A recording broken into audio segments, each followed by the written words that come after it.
দেখতে দেখতে চলে এলো মায়ের বোধনের দিনটি, অর্থাৎ ষষ্ঠী। আজ হলো শুভ ষষ্ঠী। শুভ ষষ্ঠীর অনেক শুভেচ্ছা জানাই তোমাদেরকে। পঞ্চমীতে সারা রাত ঠাকুর দেখে ভোর রাতে যখন বাড়িতে আসি তখন বাজছিল ঘড়িতে 4টে।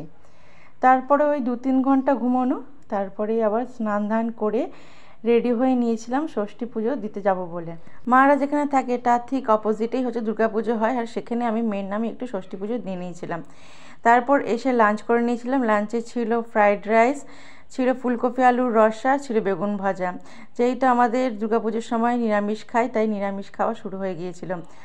আর তারপরেই সবাই রেডি হয়ে গিয়েছিলাম, মিষ্টু, আমি আর ঈশান, কারণ ব্যান্ডেলে ফিরে যাব বলে। কারণ বাকি পুজোটাও তো ওখানে কাটাতে হবে, পাড়াতে পুজো হয় বলে কথা। একটু মনটা খারাপ লাগছিল, কারণ পুজোর সময় সবাই বাপের বাড়িতে আসে আর আমি ষষ্ঠীতে বাপের বাড়ি ছেড়ে শ্বশুর বাড়িতে চলে যাচ্ছি। সে যাই হোক, কী আর করা যাবে। তারপরে সন্ধ্যাবেলায় এসে একটু রেস্ট নিয়ে আবার রাতে ডিনার করে বেরিয়ে পড়েছিলাম ব্যান্ডেলে ঠাকুর দেখতে। ব্যান্ডেল, চুচুড়ো, হুগলির যেগুলো সব ভালো ভালো ঠাকুর, সেগুলো আমরা দেখার জন্য বেরিয়ে পড়েছিলাম। শাশুড়ি মাও গেছিলেন, কারণ ওই একটা দিনই বেরোন, বাকি দিনগুলোতে বেরোন নয়। তাই টোটো ভাড়া করে রাত ঠিক 12টা যখন বাজে তখন আমরা রেডি হয়ে আবারও বেরিয়ে পড়েছিলাম ঠাকুর দেখতে। রাত্রের দিকে যেহেতু বেরিয়েছিলাম তাই খুব একটা ভিড় ছিল না, ফাঁকায় ফাঁকায় সব প্যান্ডেলের ঠাকুরগুলো আমরা দেখে নিয়েছিলাম। আর খুব সুন্দর করেছিল প্যান্ডেলগুলো। আর মিষ্টু এখানে দেখো, সেও রাত জেগে পুরো ঠাকুর দেখছে। মিষ্টু খুব মজাও করেছে রাত্রেবেলায় বেরিয়ে ঠাকুর দেখে, আর খুব সুন্দর সুন্দর ঠাকুরগুলো করেছিল। ষষ্ঠীর দিন যখন মাকে ছেড়ে আসছিলাম শ্বশুরবাড়িতে, তখন মায়ের মনটা ছিল ভারাক্রান্ত। চোখের কোণায় হালকা কোথাও একটু জল দেখা গিয়েছিল। প্রতিবার তো খারাপ লাগা থাকে, কিন্তু সেটা কখনোই প্রকাশ করে না। কিন্তু এই পুজোর সময় যখন চলে আসি তখন মায়ের মনটা খুবই খারাপ হয়ে যায়, সঙ্গে আমারও। কিন্তু কী আর করা যাবে, মেয়েদের জীবন, তা তো এরকমভাবেই মানিয়ে নিতে হবে। তারপর যখন চলে আসার পর আবার যখন বেরোই, তখন না নিজেকে বুঝিয়ে সুঝিয়ে নিয়ে আবার রোড ঠাকুর দেখতে বেরিয়ে পড়ি। মিষ্টু বড়দের সাথে পাল্লা দিয়ে একদম চুটিয়ে ঠাকুর দেখেছে। আবহাওয়া দপ্তর বলেছিল ষষ্ঠীতে বৃষ্টি হবে, কিন্তু হব হব করেও ষষ্ঠীতে বৃষ্টিটা হয়নি। মানুষ খুব ভালোভাবে ঠাকুর দেখতে পেরেছে আর প্যান্ডেল হপিং করেছে। বাঙালিরা এই দুর্গাপুজোর সময় কটা দিনে হয়তো সুখ দুঃখ ভুলে গিয়ে সবার সাথে আনন্দে মেতে ওঠে।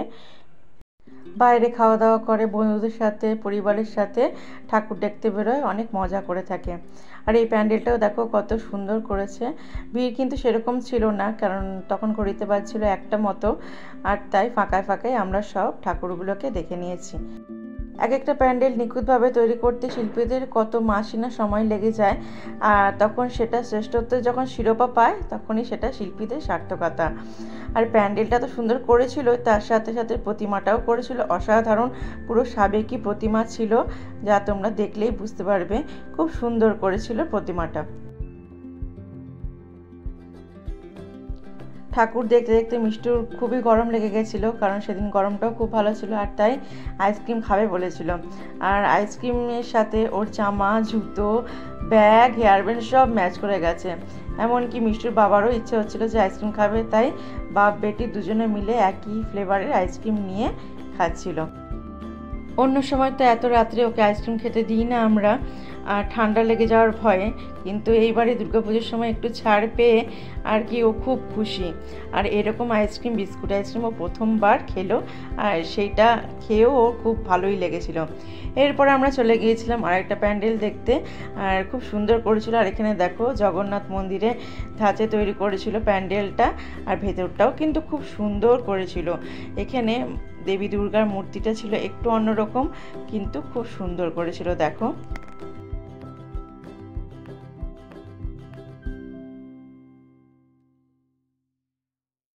আমার মতো যারা ফুচকা প্রেমী আছো, যত রাতি হোক না কেন আর যেখানেই যাও না কেন, ঠিক ফুচকা খাবে যদি ফুচকা থাকে।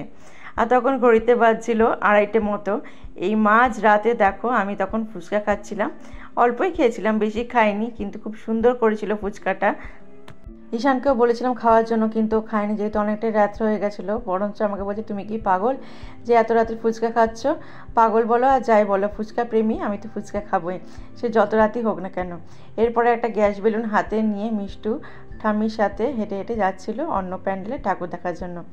চলো ভিডিওটাকে এখানেই রাখছি, দেখা হচ্ছে অন্য একটা ভিডিওতে। ততক্ষণ তোমরা ভালো থেকো, সুস্থ থেকো, সাবধানে।